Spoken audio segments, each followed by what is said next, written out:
Hello everyone. So हमने previous video में working capital requirement का क्वेश्चन किया था एंड अब उसी को ही कंटिन्यू करते हुए हम एक डिफरेंट पैटर्न का क्वेश्चन करेंगे for estimation of working capital requirement under the method projected balance sheet. अब जो हम मेथड या फिर एक टाइप ऑफ क्वेश्चन करने वाले हैं उसका ये डिफरेंस रहेगा कि हमें इस पर्टिकुलर क्वेश्चन में हर एक कंपोनेंट की इंडिविजुअल कॉस्ट बताई हुई है। इंडिविजुअल कॉस्ट का मतलब कि हमें रॉ मटेरियल, डायरेक्ट लेबर या फिर ओवरहेड्स के जो भी खर्चे हैं उनकी इंडिविजुअल एक यूनिट की जितनी कॉस्ट बनती है वो बताई होगी और उसके साथ साथ हमें नंबर ऑफ़ यूनिट्स बताए होंगे जो हमने उस पर्टिकुलर ईयर के लिए बनाने हैं। तो उसके बेसिस पे अब हमने हर एक खर्चे का एस्टिमेट लगाना है वर्किंग कैपिटल के व्यू पॉइंट से। Now the question says the management of Vishal Limited has called for a statement showing the working capital needed to finance a level of activity of 3 lakh units of output for the year. So here they have mentioned कि हमने 3 lakh units of output produce करने हैं. The cost structure for the company's product for the above mentioned activity level is detailed below. हमें हर एक उसके component का cost component का detail बताया गया है। Raw material per unit cost है आपकी 20 रुपीज़, डायरेक्ट लेबर आपकी 5 रुपीज़ है, ओवरहेड्स आपके 15 रुपीज़ हैं और टोटल जो कॉस्ट हमारी इनकर हो रही है वो हो रही है 40 रुपीज़। वो 40 रुपीज़ कैसे आया इन तीनों का टोटल। अब अगर हम उस 40 रुपीज़ में 10 रुपीज़ का प्रॉफिट ऐड करें तो हमारा जो सेलिंग प्राइस रहने वाला है वो 50 रुपीज़ रहेगा। ये हमने अभी तक डिसाइड किया है as per our cost per unit structure. Past experience indicates that raw materials are held in stock on an average for 2 months. अब हमें पास्ट एक्सपीरियंस ये बताता है कि हमारा जो भी रॉ मटेरियल का स्टॉक होता है वो नॉर्मली 2 मंथ्स के लिए हमारे पास अवेलेबल रहता है। मतलब उसके ऊपर हमें वर्किंग कैपिटल 2 मंथ्स की क्रिएट करनी होगी। Work in process 100% complete in regard to materials and 50% for labor and overheads will approximately be to half a month's production. अभी के लिए मैं अगर इस पर्टिकुलर स्टेटमेंट को इग्नोर कर दूं, work in progress will approximately be two a half months production. मतलब रॉ मटेरियल का स्टॉक आपका 2 महीने रहेगा, वर्क इन प्रोग्रेस का स्टॉक आपका कितने टाइम के लिए रहेगा, हाफ अ मंथ प्रोडक्शन के लिए रहेगा आपके पास। तो उसके लिए आपको वर्किंग कैपिटल उतने टाइम की चाहिए। Next is finish goods remain in warehouse on an average for a month. हमारे फिनिश गुड्स 1 महीने के लिए रहेंगे। Suppliers of material extend a months credit. जो हम मटेरियल्स प्रोवाइड कर रहे हैं सप्लायर मीन्स आर क्रेडिटर्स, वो हमें 1 महीने का क्रेडिट देंगे। 2 months credit is allowed to debtors. Calculation of debtors may be made at selling price. हमें 2 महीने का क्रेडिट देना है डेटर्स को और जो डेटर्स को आपको कैलकुलेट करना है वो सेलिंग प्राइस पे ही करना है। हमने प्रीवियसली किया था कि कई बार हमें सेलिंग प्राइस भी दिया होता है, कॉस्ट ऑफ गुड सोल्ड भी दिया होता है, तो प्रेफरेंस करते हैं हम कॉस्ट ऑफ गुड सोल्ड की। बट इन्होंने यहाँ पर स्पेसिफिकली बोल दिया कि डेटर्स को आपको सेलिंग प्राइस पर ही लेना है। तो आपके पास चाहे COGS है चाहे नहीं है, it hardly matters, you have to use selling price only. Minimum cash balance of 25,000 is expected to be maintained. अब ये करंट एसेट है, कैसे ट्रीट करेंगे will come to know. The production pattern is assumed to be even during the year. हमारा जो production का pattern है मतलब हमारा जो हर मंथ आने वाला खर्चा है वो इक्वल पड़ रहा है all the months of that particular year. हम ये नहीं कहेंगे कि हमारा जो खर्चा है लेट्स सपोज लेबर का वो 1 महीने में ज़्यादा है, 1 महीने में ज़ीरो है। It is not the case, it will remain constant in all the months.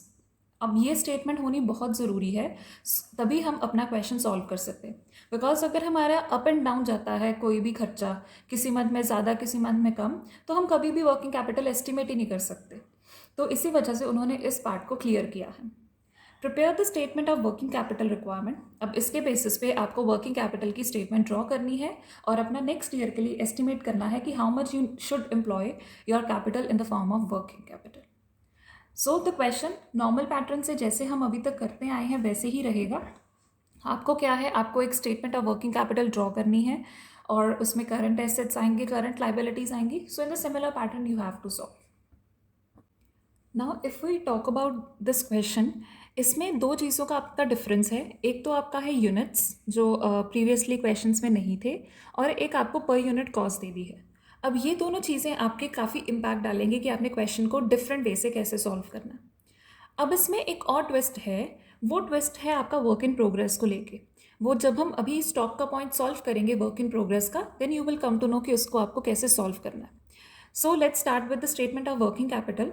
Working capital के स्टेटमेंट में हमने क्या करना है, पॉइंट वाइज पॉइंट ही हर एक चीज़ को उठाना है. तो लेट्स रीड आउट कि हमारा फर्स्ट पॉइंट क्या कहता है. फर्स्ट पॉइंट में हमें स्टॉक ऑफ रॉ मटेरियल दिया है कि उसको 2 महीने के लिए ऑन एन एवरेज रखा गया है. So how we will be posting that value. ये हमारी वर्किंग कैपिटल की स्टेटमेंट है. करंट एसेट्स, रॉ मटेरियल की अमाउंट आएगी. अब रॉ मटेरियल की आप कौन सी अमाउंट लोगे. होता क्या था क्वेश्चंस में, हर बार आपको कोई ना कोई अमाउंट दे दी जाती थी रॉ मटेरियल की डायरेक्टली, या फिर आपको वर्क इन प्रोग्रेस की डायरेक्टली दे देते थे. बट इसमें तो ऐसा नहीं है, इसमें आपको खुद कैलकुलेट करना है. रॉ मटेरियल की अमाउंट के लिए आप रॉ मटेरियल का ही खर्चा लोगे हर बार. अब रॉ मटेरियल का खर्चा कैसे, हमें क्वेश्चन में सबसे फर्स्ट आइटम दी थी रॉ मटेरियल की. 1 यूनिट का खर्चा है उसका 20 रुपीज़. टोटल यूनिट्स कितने बना रहे हैं, 3 लाख. सो 3 लाख यूनिट्स, 1 यूनिट का खर्चा है 20 रुपीज़ और 2 मंथ्स उसके ऊपर आप क्रेडिट ले रहे हो. तो आपका यहाँ पर सॉल्व कैसे होगा. सबसे पहले हम निकालेंगे total cost of raw material. 3 lakh multiply by 20. How 20, because per unit raw material का खर्चा दिया है. Multiply by 2 divided by 12. Divide इसलिए किया क्योंकि आपको अब उसको पर मंथ में कन्वर्ट करना है. मल्टीप्लाई इसलिए किया क्योंकि आपको 2 मंथ्स का क्रेडिट उन्होंने बोला है. तो यहाँ पर आपकी रॉ मटेरियल की पोस्टिंग हो जाएगी, रॉ मटेरियल का जो वर्किंग कैपिटल रिक्वायरमेंट क्रिएट होनी है because of this part. Now moving on to the next हमें किसके बारे में इन्फो दी है. नेक्स्ट है हमारे पास वर्क इन प्रोग्रेस. उसके लिए हमें हाफ अ मंथ का प्रोडक्शन पीरियड दिया है, मतलब हाफ अ मंथ हमें उसका क्रेडिट पीरियड मिल रहा है. अब यहाँ पर है आपका ट्विस्ट. जब भी आपको ऐसे क्वेश्चंस आते हैं जहाँ पर आपको कॉस्ट पर यूनिट हर एक कंपोनेंट की अलग अलग दी गई है और आपको वर्क इन प्रोग्रेस का स्टॉक मेंटेन करने के लिए बोला गया है, what you have to do, आप अपना वर्क इन प्रोग्रेस स्टॉक तो मेंशन करोगे, बट इस पर्टिकुलर स्टॉक की कैलकुलेशन आप 3 लेवल्स पर करोगे. 3 लेवल्स का मतलब, सबसे पहले हम अपना फर्स्ट खर्चा उठाएंगे जो हमारा है रॉ मटेरियल का. देन सेकेंड हम अपना नेक्स्ट एक्सपेंस उठाएंगे. नेक्स्ट एक्सपेंस आप चेक करो, आपको डायरेक्ट लेबर दिया है. और थर्ड एक्सपेंस आपको ओवरहेड्स दिया है. आपको वर्क इन प्रोग्रेस इन तीनों एक्सपेंसेस को लेकर अलग अलग कैलकुलेट करनी है. अब इसका लॉजिक क्या है. वर्क इन प्रोग्रेस का मतलब क्या हुआ, एक ऐसा स्टॉक जो अभी पूरा कंप्लीट नहीं हुआ या जिसके ऊपर आधा खर्चा तो हो चुका है, अभी बाकी का खर्चा पेंडिंग है. तो हमें नहीं पता कि वर्क इन प्रोग्रेस में जो आपका रॉ मटेरियल से वर्क इन प्रोग्रेस तक का प्रोसेस हुआ है उसमें क्या रॉ मटेरियल के ऊपर सारा खर्चा हुआ है या नहीं, डायरेक्ट लेबर के ऊपर कितना खर्चा हुआ है, ओवरहेड्स के ऊपर कितना खर्चा हुआ, मतलब कितना पार्ट उसका लगा है. ये भी तो हो सकता है कि आपने रॉ मटेरियल तो सारा यूज़ कर लिया, लेबर सारी उस पर लगा दी, अभी ओवरहेड्स का खर्चा नहीं हुआ है. या फिर आपने रॉ मटेरियल सारा लगा दिया, ओवरहेड सारा लगा दिया, बट अभी उसके ऊपर लेबर ने काम करना है. तो वो एक डाउट रहता है हमेशा कि आपका कितने लेवल तक वो काम वर्क इन प्रोग्रेस तक आते आते कंप्लीट हुआ है. 50%, 40%, 35%, 65%, एनी अमाउंट, वो हमें क्वेश्चन में बताई नहीं जाती है. इसी वजह से हम क्या करते हैं, अगर आपको यूनिट वाइज कॉस्ट की डिस्ट्रीब्यूशन दी है तो हम हर एक खर्चे के ऊपर अलग अलग से वर्क इन प्रोग्रेस निकालते हैं कि रॉ मटेरियल की स्टेज से वर्क इन प्रोग्रेस तक आते आते रॉ मटेरियल के ऊपर कितना यूज़ हो चुका है, ये रॉ मटेरियल के ऊपर डायरेक्ट लेबर ने कितना काम किया या ओवरहेड्स कितने लग चुके हैं. अब इसकी अमाउंट कैसे कैलकुलेट होगी. Raw material, direct labour, overheads. सबसे पहले हमें इतना पता है कि हमारे जो नंबर ऑफ यूनिट्स हैं वो तो सेम रहने वाले हैं. So what I am doing, I am writing down the number of units in every case. अब इसको मल्टीप्लाई कौन से पार्ट से करें. चेक करो, रॉ मटेरियल की कॉस्ट आपको ₹20 दी गई है, डायरेक्ट लेबर की कॉस्ट आपको 5 दी है और आपको ओवरहेड्स की कॉस्ट ₹15 दी है. तो that's it, we have to use that cost only. Raw material के ऊपर हम रॉ मटेरियल का खर्चा लगाएंगे, डायरेक्ट लेबर के ऊपर डायरेक्ट लेबर का खर्चा, ओवरहेड्स के ऊपर ओवरहेड्स का खर्चा. अभी ये तो हमारे पास आया है सिर्फ total expense, number of units को 1 यूनिट की कॉस्ट के साथ मल्टीप्लाई किया. अब हमने इसके ऊपर क्रेडिट पीरियड लगाना है. क्रेडिट पीरियड उन्होंने हमें बोला था कि हमारा कितना है, half a month. It was mention कि कि हमारा जो क्रेडिट पीरियड है वो हाफ अ मंथ प्रोडक्शन है, मतलब 0.5 है। तो आप क्या करोगे, आप लिखोगे 0.5 इन एवरी केस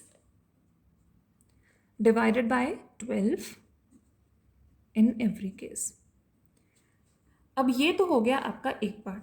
अभी भी आपका वर्क इन प्रोग्रेस कंप्लीट नहीं हुआ है। अब यहाँ पर अगेन एक नया कॉन्सेप्ट है, हमेशा आपको इसको याद रखना है। जब भी आप अपना वर्क इन प्रोग्रेस अप्लाई करोगे, आप एक रूल लगाओगे 100-50-50 का, 100-50-50। अब ये रूल क्या है, हम ये मानते हैं कि जब भी हमारा वर्क इन प्रोग्रेस की स्टेज आती है, तो वर्क इन प्रोग्रेस की स्टेज में आते हमारा रॉ मटेरियल के ऊपर तो पूरा खर्चा हो जाता है, डायरेक्ट लेबर के ऊपर हाफ एक्सपेंस होता है और ओवरहेड्स के ऊपर हाफ एक्सपेंस होता है, तभी वो वर्क इन प्रोग्रेस है।